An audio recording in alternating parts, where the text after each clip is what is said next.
손동훈 박사의 TV 리더십입니다.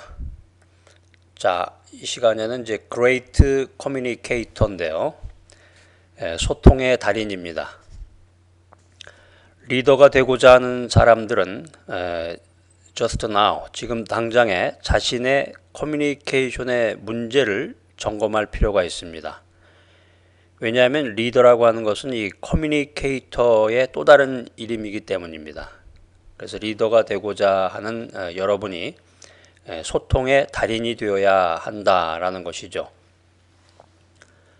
요즘에 그 TV 프로에 보니까 그런 게 있더라고요. 생활의 달인이라고. 그래서 그 프로를 보면은 각 전문 분야, 생활을 중심으로 한 그 전문 분야에서 최고의 달인에 대한 그런 재밌는 에피소드나 이야기들이 많이 나오는데, 그러니까 여러분들이 리더가 되기 위해서는 이 커뮤니케이션, 소통의 달인이 되어야 된다. 그래서 여러분들이 이 커뮤니케이션 부분을 연구하시면서 자신에게 부족한 점이나 취약한 점, 또 약점, 이런 것이 무엇인지 여러분들이 아마 스스로 평가하고 판단할 수가 있을 것입니다. 그런 것들을 잘 점검을 해서 수정 및 보완을 해나가야 되겠죠. 자, 먼저 여기 화면을 보면, 여기 화면에 보면은 사진이 한 장 있는데요. 캘리포니아의 가을 바다입니다. 제가 직접 오션사이드 비치에 가서 직접 찍은 사진인데, 캘리포니아의 그 오션사이드 비치가 아주 유명합니다. 가을인데도 불구하고 여기 화면 왼쪽 밑에 보면은 요 패밀리가 나오는데, 가을인데도 불구하고 수영을 할 수가 있습니다. 하여튼 이 캘리포니아는 지구상에서 아주 특별한 곳 중에 하나인데, 자, 요 사진에서 우리가 한번 그 아이디어를 얻을 수 있는 것은, 이 커뮤니케이션이라고 하는 것은 어떤 전달하는 콘텐츠, 내용도 중요하지만 이런 환경도 중요하다라는 거죠. 이렇게 아주 멋있는 태양이 비치는 가운데서 바닷가에서, 모래사장에서, 비치에서 엄마와 아이들이 이렇게 대화를 나눌 때 소통이 아마 잘 될 것 같아요. 우리 이제 기업이나 팀에서도 이런 시간을 마련을 해서 서로 대화를 나눌 수가 있다고 하면은 서로 간의 그 솔직한 대화, 기탄 없는 그런 의사 표현을 통해서, 자유로운 그 대화를 통해서 건설적이고 발전적인 그런 미래지향적인 그런 아이디어나 전략들이 많이 강구가 될 수 있을 것이라고 생각이 됩니다. 자, 그러면 이제 리더는 커뮤니케이터가 되어야 된다고 그랬는데, 소통의 달인이 되어야 된다라고 말씀을 드렸는데, 그러면은 리더가 갖춰야 될 그런 요건이라고 할까, 그런 자질이 무엇일까에 대해서 세 가지로 나누어서 한번 이 시간 여러분과 함께 살펴보고자 합니다. 자, 여기 보시면은 1번부터 6번까지 제가 이렇게 화면에다가 요약 정리를 해놨는데, 소통의 달인이 되라. 그래서 요 세 가지가 나옵니다. 2, 3, 4에서. 첫 번째는 이제 경청하는 리더, 적극적으로 들어라. 두 번째는 번호는 3번이지만 창조적인 리더가 되라.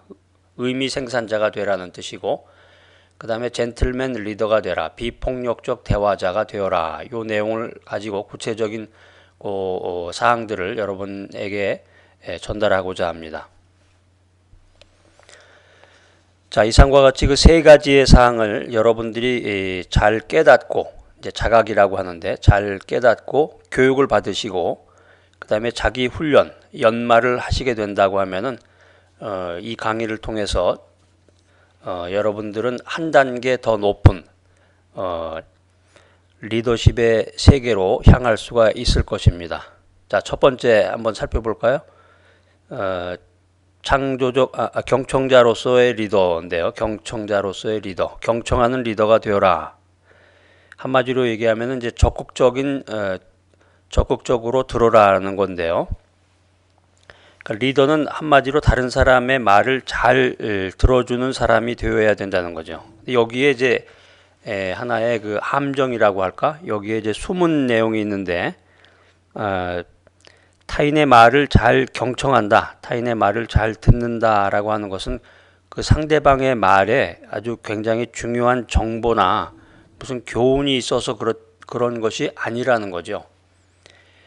그 사람이 무슨 얘기를 하든지 간에 그 사람과의 관계나 또 그 사람과의 어떤 그런 소통을 위해서는 적극적이고 제대로 된 그런 히어링을 해야 된다, 리스닝을 해야 된다라고 하는 것입니다. 경청을 한마디로 얘기하면 상대방의 말을 그냥 흘려듣질 않고, 우리가 이제 흘려듣는다라는 말을 이제 표현을 하는데, 귀를 기울여서 주의해서 듣는다라고 하는 것입니다. 그러니까 영어상으로는 이제 구분을 그냥 듣는 것을 이제 hear라고 표현을 하는데요. H-E-A-R, hear. 근데 귀를 기울여서 듣는 것을 이제 listen이라고 그러죠. 좀 더 관심을 가지고. 그러니까 hear가 아니라 listen이다라는 거죠. 자, 제가 이제 리더십의 중요한 원칙을 말씀드리겠습니다. 경청하는 리더로서 적극적으로 듣고 제대로 들어야 되는 그 이유, 그 리더십의 원칙은 뭐냐면은 대화의 상대방을 인정한다라고 하는 거예요. 대화의 상대방을 인정한다. 더 나아가서 대화의 상대방을 존중한다라고 하는 거죠. 그러니까 제대로 듣고 적극적으로 듣지 않는다는 거는 상대방을 인정하지 않겠다. 니 가진 게 뭐냐?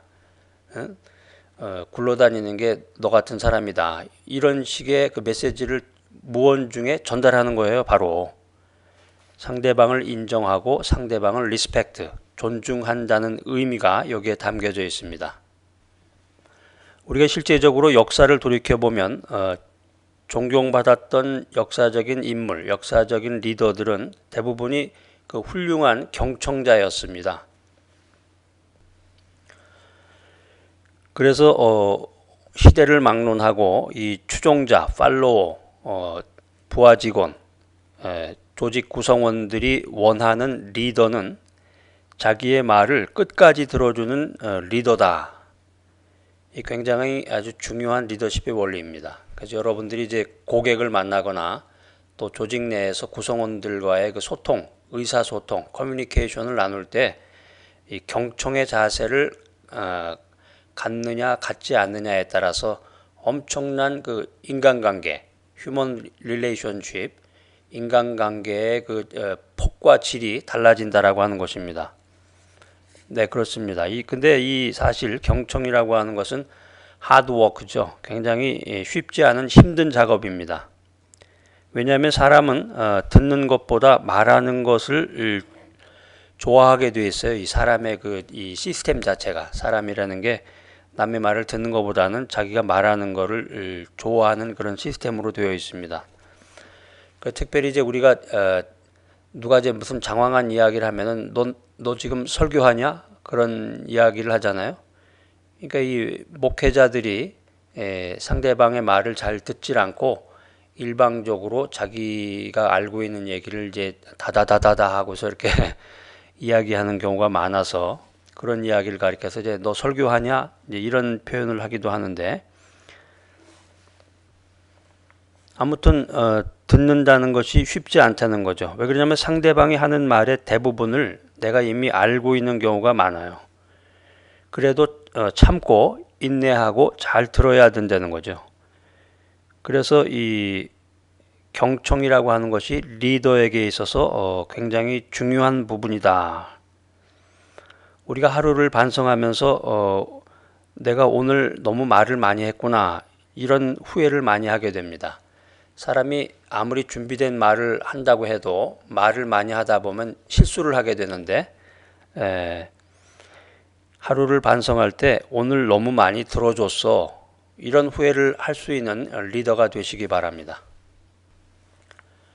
그래서 이제 이 시간 이후로 손동원 박사의 TV 리더십 이 강의를 들으신 이후로 아주 작정하고 들어야 되겠구나. 야, 이게 경청이라는 것이 이렇게 중요한 것이구나.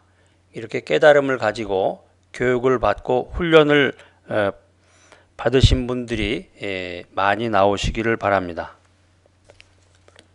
자, 그러면 이제 사례 분석을 한번 해보겠습니다. 케이스 메소드인데요. 최악의 듣기 태도는 무엇인지, 우리 주변에서 우리가 이제 조직 생활, 회사 생활, 또 팀 내에서 또 고객과의 만남을 통해서 뭐 교회 같은 데서도 마찬가지겠죠. 종교 활동을 통해서 뭐 어떤 사람과 사람 간의 그 만남에서 그 최악의 아주 나쁜 그 득기 태도의 그 사례를 여러분과 함께 나눔으로써 우리가 어떤 그런 교훈을 받고 어떤 교육적인 그런 메시지, 리더십의 원리를 전달하고자 합니다.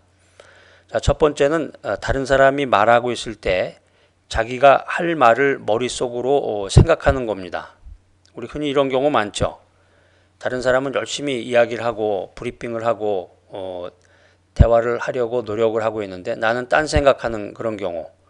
그래서 한참 얘기를 하다가 뭐 무슨 얘기했지? 뭐 그걸 기억을 못해서 그런 경우도 있고.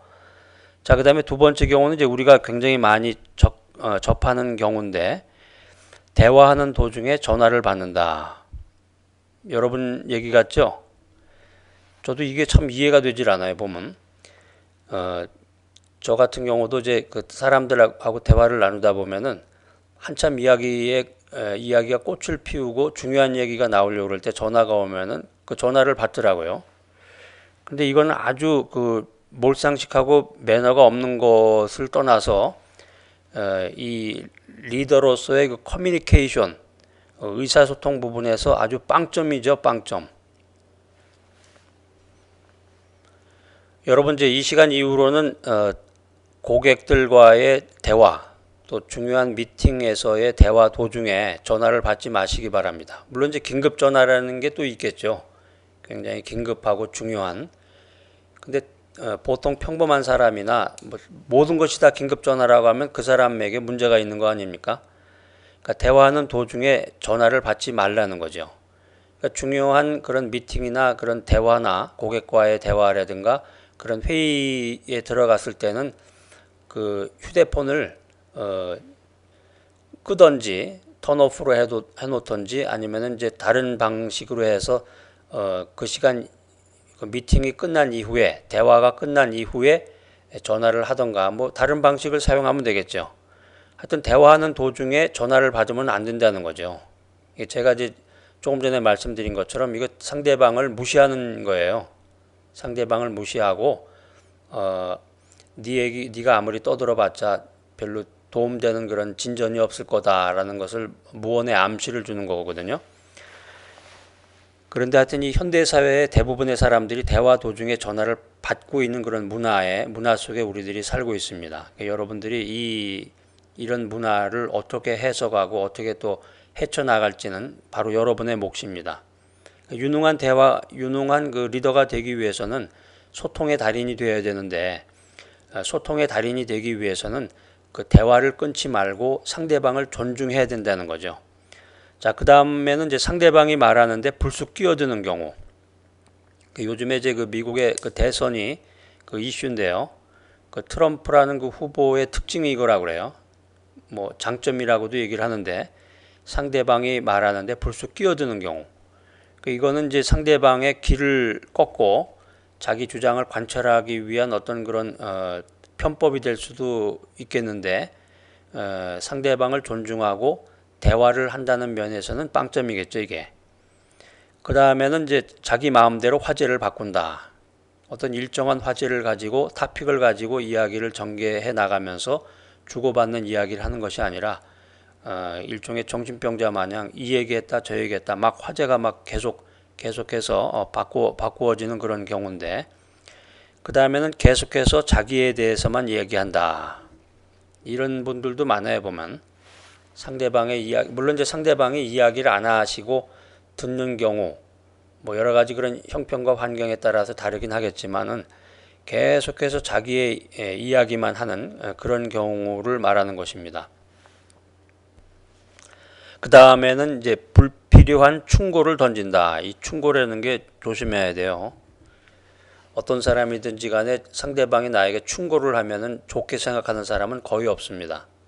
정말 굉장히 훈련이 되고 전문적인 지식을 쌓고 상당한 레벨에 도달하지 않고서는 그 상대방으로부터 충고를 받았을 때 거기에 대해서 대처할 수 있는 능력이 보통 사람들은 많지 않습니다. 그러니까 불필요한 충고를 던지지 말아라 하는 거죠. 이 굉장히 중요한 리더십의 원리 중에 하나입니다. 그 다음에 이제 대화를 나눌 때 시선을 피한다. 미국 같은 경우는 이제 대화를 나눌 때 서로 상대방의 그 눈을 쳐다보면서 자기가 하고 있는 말의 그 진실성이나 커뮤니케이터가 정직한 사람이라는 걸 이제 표시를 하게 되는데, 근데 한국 문화는 이게 이제 시선 부분에서 조금 사람마다 조금 이제 다르게 해석을 할 수가 있는데, 아무튼 대화를 나눌 때 진실된 그 표현을, 진실된 표정, 진실을 전달해야 된다라고 하는 것입니다. 자, 그 다음에 이제 두 번째 부분은 창조적인 리더가 되어라, 의미 생산자가 되라는 말인데요. 의미 생산자로서 매사에 가치를 부여하라는 그런 의미입니다. 그 직장이나 팀원 내에서 구성원들에게 야, 지금부터 이제 모두 일해, 시작, 이렇게 말하는 사람은 자신이 리더가 아니라 노예 농장의 감독관쯤으로 생각하는 사람이 틀림이 없습니다. 커뮤니케이션 리더십의 핵심 역할 중에 하나가 의미 생산자라는 거죠. 이 의미 생산이라는 것은 직장과 직업, 또 휴먼 릴레이션십, 인간관계에 있어서 아주 높은 중요한 가치를 부여하는 작업입니다. 자, 그래서 탁월한 리더가 되기 위해서는 팀과 그 구성원들을 위해서 끊임없이 이 창조적인 의미를 생산해 내야 된다라고 하는 것입니다. 야, 이제 이번 일만 끝나면 회식하자. 어디 가서 씨푸드를 먹으면서 아주 멋있는 시간을 마련하자. 뭐 이런 낮은 단계의 이야기도 있겠고, 또 부하 직원더러 너 나하고 친밀하잖아. 같은 학교 다녔잖아. 이런 어떤 정실주의의 그런 생산을 하게 되는 그런 말을 하게 되는 경우도 있겠고, 여기서 말씀드리는 그 창조적인 의미를 생산하는 의미 생산자라는 말은 다음에 그 네 가지 형태로 구분을 할 수가 있겠습니다. 첫 번째로 리더가 팀과 구성원을 묘사할 때 그들이 리더와 운명 공동체라는 느낌을 갖고 말하는가 하는 것입니다. 여러분들의 경우는 어떻습니까? 팀과 구성원들을 묘사할 때 단순히 이거 끝나고 나서 회식이나 한번 하자, 이제 그런 의미로서 상대방에게 의미 전달을 하는지, 아니면 이제 정실 관계로서 어떤 그 네트워크가 형성되어 있다는 인맥의 관계로서 상대방을 대하는지, 리더가 창조적 리더로서 창조적인 의미를 생산해내는 사람이 되기 위해서는 팀과 구성원을 묘사할 때 그들이 리더와 운명 공동체라는 느낌을 갖게 해야 된다라고 하는 것입니다. 자, 그 다음에 리더가 구성원들에게 우리 편이다, 너와 나는 같은 편이다, 이런 느낌이 전달되도록 커뮤니케이션을 하고 있는지, 의사소통을 하고 있는지에 대한 점검입니다. 자, 그 다음에 세 번째 부분은 리더가 조직원들에게 커뮤니케이션을 할 때 어떤 가치의 틀 안에서 의미 전달을 할 수가 있는지, 단순히 이 일을 하게 되면은 승진을 한다든가 돈을 많이 번다든가 아니면 맛있는 걸 먹을 수 있다, 이런 것으로서 이제 의미 전달하면서 상대방에게 다가가는 것인지, 아니면은 큰 가치, 우리가 이 일을 통해서 사람들과의 친밀한 관계, 또 사회의 발전, 어떤 보다 높은 그런 가치관을 가지고 커뮤니케이션을 하는지에 대한 그런 부분이 되겠습니다. 그 다음 이제 마지막 네 번째 부분은 커뮤니케이션을 통해서 어떤 그 비전을 서로 나누고 공유할 수 있는지에 대한 부분입니다. 자, 그래서 이제 리더가 의미 생산자가 되어야 된다라는 것을 다시 한번 리마인드 해보면은, 첫 번째는 이제 운명 공동체가 되어야 된다라는 거죠. 리더와 조직원들이, 리더와 팀원들이 운명 공동체가 되어야 된다라는 것을 의사소통해야 된다는 것이고, 의사소통 과정 중에서 그 조직원들이 그런 느낌을 받아야 된다라는 거예요. 그 다음에 두 번째는 이제 우리 편이다.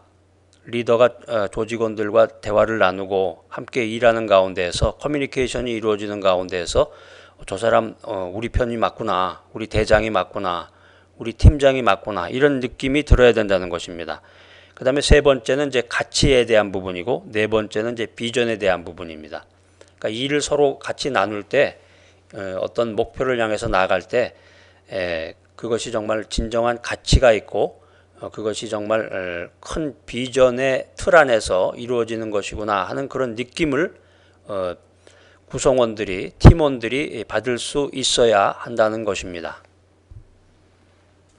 자, 그 다음에 이제 젠틀맨 리더가 되라 하는 건데요. 젠틀맨 리더가 되라. 한마디로 비폭력적 대화자가 되라는 건데요. 이 내용도 그 미생이라는 드라마에 보면은 그 내용이 중간중간에 이제 많이 언급이 되는데, 예를 들어서 어떤 회사에 새로운 직원이 들어왔을 때 차장이나 그 상급 직원이 상사가 와가지고 그 사람에게, 새로운 직원에게 그런 얘기를 하게 됩니다. 너 어느 대학 나왔다며? 삼류대학, 지방 삼류대학 나왔다며? 너 때문에 우리 회사가 학력 제한이 철폐됐다고 내가 들었는데, 이러면서 일종의 이제 망신을 준다고 그럴까요? 그러니까 우리 회사는 인류대학 출신만 뽑는 그런 회사였는데, 너같이 그 삼류 지방대학 출신이 들어오면서 뭔가 이렇게 망쳐지고 뭔가가 바뀌었다는 식으로 그 신입사원을 망신 주고 어리둥절하게 만드는, 그 미생이란 드라마에도 그런 장면이 가끔씩 많이 나오죠. 이제 일련의 이제 하나의 예지만, 이런 이제 폭력적인 컨버세이션이, 폭력적인 대화가 아주 비일비재하다는 겁니다. 그러니까 우리가 잘 모르고 그냥 무언 중에 쓰는 말 중에서 이런 폭력적인 언어나 그런 대화가 너무 많아요. 보면 미쓰리 오늘 무슨 일이 있어? 왜 이렇게 야하게 하고서 다니는 거야? 오늘 뭐 무슨 특별한 일이 있나 보지? 뭐 이런 얘기도 하게 되고, 야, 너 그거밖에 못하냐? 너 진짜 대학을 나오긴 나온 거냐? 이런 식으로 말하는 사람도 있고, 이런 이야기들이 듣는 사람, 조직원들, 이제 부하 직원들에게도 도움이 안 되고, 조직에도 도움이 안 되고, 사회에도 백해무익한 아주 폭력적인 대화라는 것입니다. 이건 이제 제가 말씀드린 건 단순한 그런 예에 불과하고, 아마 여러분들이 속해 있는 그런 직장이나 팀에서는 더 심각하고 아주 그냥 굉장히 그 참을 수 없는 그런 대화들이 오고 가는지도 모르겠습니다. 수근수근거리면서 그런 얘기를 할 수도 있고, 아무튼 이런 류의 그 폭력적인 대화라는 것은 자신의 주의나 주장만을 고집하는 이 불관용의 대화 방법이라는 거죠.